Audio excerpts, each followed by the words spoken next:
Welcome back to Almost Live here at Streaming Media West 2015. With me I've got my good friend Matt Smith, who's Chief Evangelist at Anvato.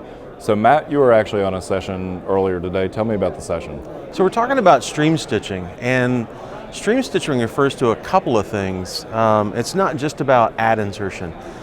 So we talked in the session about what that means, what Streamstitching means, and it means replacing content and replacing ads. So for example, we've seen this in the last 12 months or so where you'll have an OTT provider who is streaming content that they have broadcast rights for, but the streaming rights were not cleared.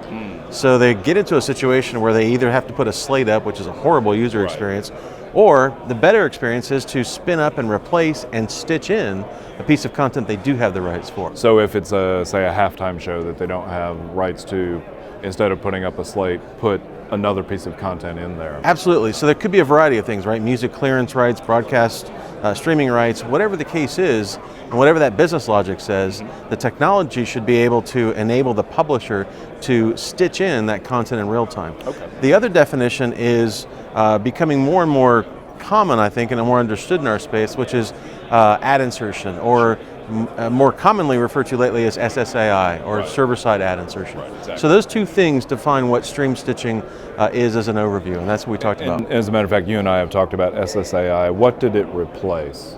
SSAI replaced client-side ad insertion, which again was great for its time. It was required. The industry responded. We created specifications for the insertion of ads at the client side, which means that the player would call out and get ad payload from an ad network and replace it at the player and return to the broadcast of the program when appropriate. And oftentimes one of the problems with that was it was a dual player scenario where in the player itself it had an ad player and a regular player. Server-side stitching, of course, to the player looks like just a single stream. Looks like a single stream. I mean, and then another piece of CSAI involved mismatched ad data rates to the program. You may be watching Sunday Night Football and it looked great and it's adaptive bit rate, and then the ad came and it looked like someone rubbed Vaseline on the screen. Okay. And server side is beginning to mitigate some of that as well. One of the key things that you and I have discussed offline that was discussed in the panel is one of the best practices I think the industry is going to have to establish as SSAI grows is prefetching the ad payload. Exactly. So what that means is as soon as you finish a break, you're immediately talking to the ad network saying, okay, tell me what ads are coming next in an ad pod, what are the order of these ads, so that you can prefetch them and have them available so that when that 10 or 12 or 15 minute program segment ends in a live event, for example, or even VOD, you already have the ads there, you can stitch them in, there's no latency introduced, there's no risk of a miss. And the other thing that does, which we've seen with once that, Unicorn that was purchased by Bright Cove, is it also mitigates the potential of an ad blocker to block the ad, because if you're prefetching the ad into your solution and stitching it, there's nothing that tells the ad blocker that there's an ad coming down. Correct. I mean, it looks like one contiguous stream. Now, what I did say in the session too is that people in the industry who provide technology, also those who publish, should understand this is a work in progress. Right. We haven't said SSAI is table stakes, close the book, we're done here. I likened it to kind of a game of whack-a-mole, but what I mean by saying that is it's going to be improved over time. The folks that write ad blocking software may be very keen to try and sniff out a playlist and see where a discontinuity tag is, right, and say, okay, there's the change, and shut it down. We mitigate that today somewhat in encrypting various elements along the supply chain, most importantly in this case, the manifest. So we mitigate that.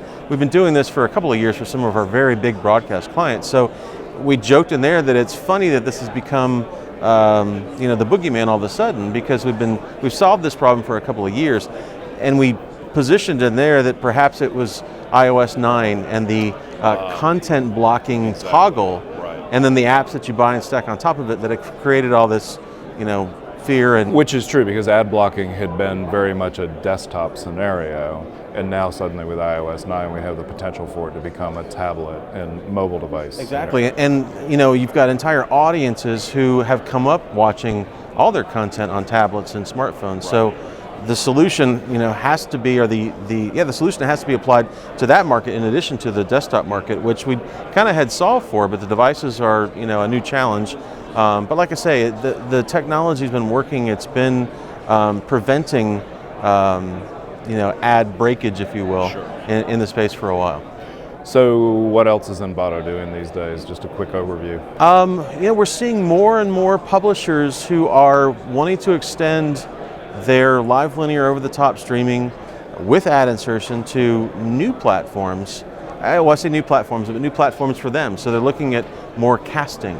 Okay. Chromecast. Can I do Chromecast and sit in the home and be on my Android device or my laptop and cast this signal to the device? And the answer is yes. We're building these things and helping enable these things for customers.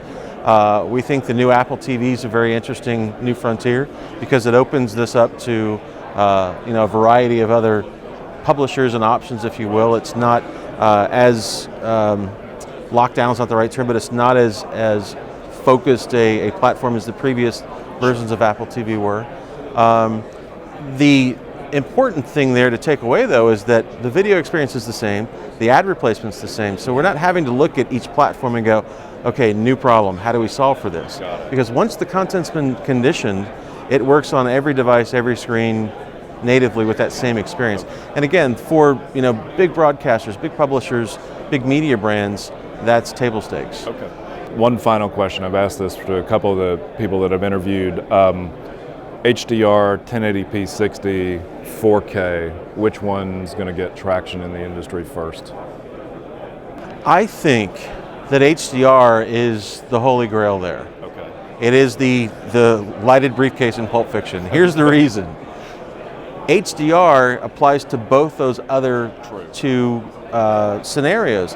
HDR, at 10-bit, Right. which is kind of that basement, Right. or ideally at 12-bit. Yesterday on a panel, someone was talking about 12-bit. You're like, wow, that's a lot of. Yeah, we're moving that's a lot from of. 8 to 10. That's pretty heavy, but to 12. anyway, I think 10-bit HDR helps 1080p 60 Right. and 4K look better. Okay. I saw a demo at IBC where they had two screens up side by side, and as you walked up on it, you're seeing the brighter picture, and you're like, that's got to be 4K. And I walk up to it and I see 1080p with HDR. Right. So I think HDR is going to be a big driver. Again, you're a good student of this, as you're probably aware. The real wrinkle is in the source content. Is it 10-bit? Do you have the color that you can latch onto? And are you carrying 444 through the process, 422? Right, and we on another panel here, which was fantastic, by the way, we did hear that studios have this content in libraries where they can pull it out and create it and apply HDR encoding workflows to it and get it to the consumers. The real wrinkle, I think, especially in our space, is going to be is the signal origination that's going into the video workflow HDR 10-bit or just HDR period? Do we have enough colors to grab?